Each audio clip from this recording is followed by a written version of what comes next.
Hey guys, Dr. Sean here. I got asked a question this week about whey as a protein supplement and what do I think about it.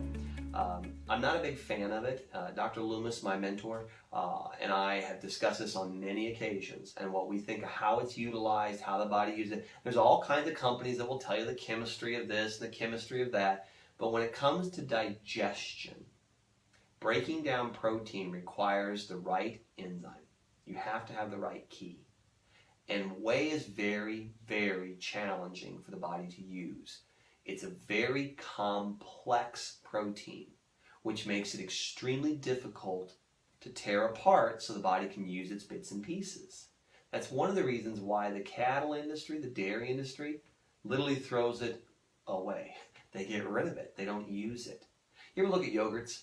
You know the difference between Greek yogurt and plain yogurt?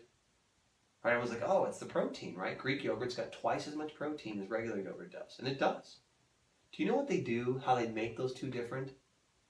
They filter the Greek yogurt one more time. Regular yogurt they strain once, Greek yogurt they do a second time on top of that. They do it again. So that extra filtering, what does it remove? Must be impurities and all that stuff. It removes the whey. Now you're scratching your head right now thinking, well, if they take the whey out of the Greek yogurt and that's the protein, then how is this getting more? Because it's not a good protein source. It's not usable. The body can't digest it well. It struggles with it. And things that you cannot digest tend to bloat you and make you gassy. Anybody out there ever take a protein powder, a shake, a drink, and get a little bloaty, get a little gassy, all of a sudden, oh, sorry, I'm taking my protein powder. I hear it all the time, guys, at the gym. Constantly, oh, I'm real gassy now, I'm doing that protein powder. That's not a good thing. It's a bad thing.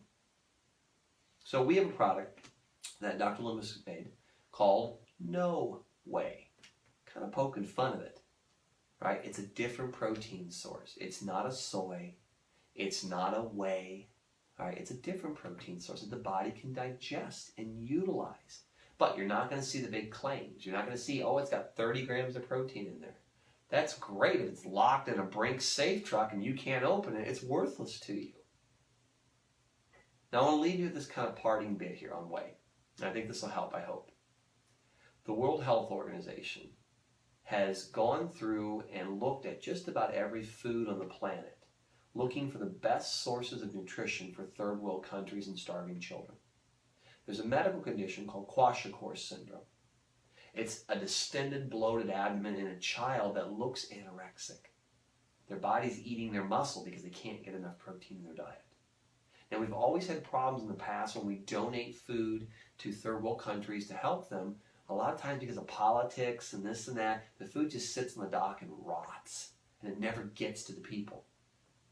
If these powders were so fantastic, don't you think every third world nation on the planet would be stocking up on these?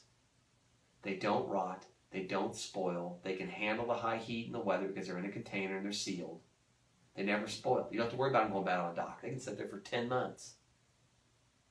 But you don't have these guys ordering these. You don't see Ghana hopping up and saying, hey, I'd like 55 tons of whey protein from so-and-so's muscle builder. You don't see that. Doesn't that make you kind of scratch your head a little bit and question why? If it's not good enough to help a malnourished child, then how is it ever going to help you? It can't. The body doesn't digest it well. It's not usable. Now here's the real kicker.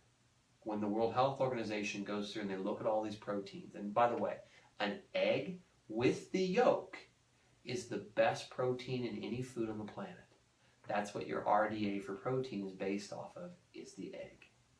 Number one. There's nothing even close to it. Meats, chicken, fish, things like that, they're second on the list. Then you go down to the whey and the soy. They kind of fall in the same picture. They're what they call net nitrogen utilization. It's how much nitrogen is produced when you get a good quality protein in it, and that's how they measure how effective that protein was inside the body. With whey, it's 17%. 17%.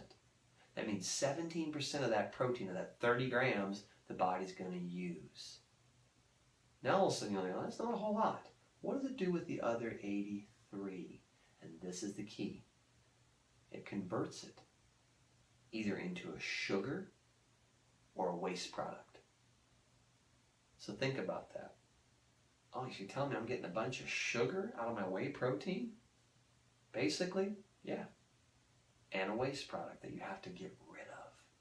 So not only are you gumming up digestion, you're also potentially getting in your own way.